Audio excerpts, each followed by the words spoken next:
ఖచ్చితంగా ఈ రీల్ కి జై వీరభద్ర అని కామెంట్ చేయండి. సతీదేవి ఆత్మాహుతి గురించి తెలియగానే అక్కడున్న రుద్రగణాలన్నీ యాగశాలలోకి వచ్చి దక్షుడిపై దాడి మొదలు పెడతాయి. ఆ రుద్రగణాలను ప్రతిఘటించడానికి ఆ యజ్ఞంలోంచి రుభువులు అనే దేవతలు పుట్టుకొస్తారు, అనేక వేల లక్షలుగా. వాళ్ళందరూ కలిసి ఈ రుద్రగణాలను ప్రతిఘటిస్తే ఈ రుద్రగణాలన్నీ కూడా తిరిగి వెళ్ళిపోతాయి కైలాసానికి, ఈశ్వరుడికి చెప్పడానికి. అప్పుడు ఆ దక్ష యజ్ఞశాలలో ఒక వాణి వినిపిస్తుంది, ఆకాశవాణి. ఏమని?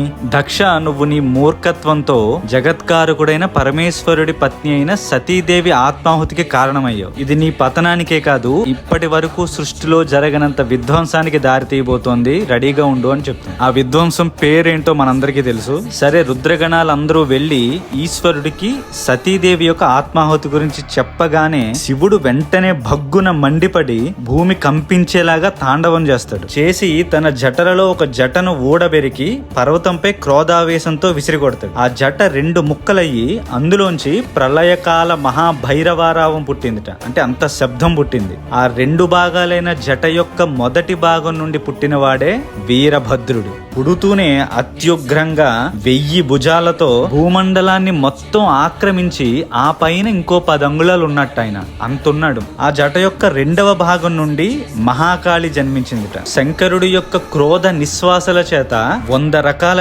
జ్వరాలు, 13 రకాల రోగాలు పుట్టుకొచ్చేట. ఒక పక్క జ్వరాలన్నీ లోకాలను దహిస్తుంటే వీరభద్రుడు చేతులు జోడించి పరమేశ్వరుడికి నమస్కరించి, స్వామి నా కర్తవ్యం ఏంటి ఆజ్ఞాపించండి అంటాడు. కామెంట్ బాక్స్ మాత్రం వీరభద్ర నామంతో నిండిపోవాలి. అండ్ ఖచ్చితంగా నా అకౌంట్ ని ఫాలో అవ్వండి. కలిసి శివపురాణాన్ని నేర్చుకుందాం.